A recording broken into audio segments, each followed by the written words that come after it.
দ্বিতীয় হচ্ছে যে উদয়ন গুহ বলেছে 8টা জেলা আছে, বিজেপিকে ধরে পেটাতে হবে। ওটা ওই নতুন লাইনে তৃণমূল যাবে বলছে।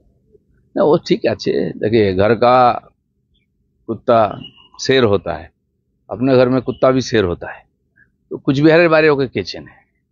উল্টো যদি হয়, জামা কাপড় খুলে ছেড়ে দিল, কলকাতাতে যদি হয় কি করতে পারবে? এরকম ভাবছেন তো?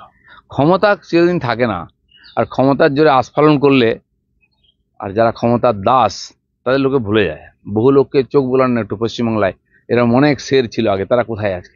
বেঁচে আছে, কিন্তু বেঁচে আছে কিনা কেউ জিজ্ঞেস করে না। घर का कुत्ता शेर होता है। আপনাকে কুচবিহারের বাইরে কেউ চেনে না।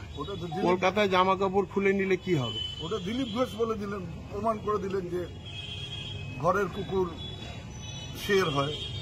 কারণ উনি তো বলতে পারতেন যে দিনহাটায় গিয়ে বা কুচবিহারে গিয়ে আমরা উদয়ন গুহর জামা কাপড় খুলে দেবো, কেউ কিছু করতে পারবে না। সেটা না বলে বললেন কলকাতার রাস্তায় যদি জামা কাপড় খুলে দেওয়া হয় তাহলে পরে ওকে কে বাঁচাবে বা ওই ধরনের কথা বলেছে। তো এটা বলতে পারলেন না যে এখানে এসে উত্তরবঙ্গের কোনো জায়গায় আমার জামা কাপড় খুলে দেবে, সেটা ক্ষমতা হলো না। কলকাতায় গিয়ে করবেন, কলকাতার জঙ্গলে উনি শের, সেটাই প্রমাণ করে দিলেন।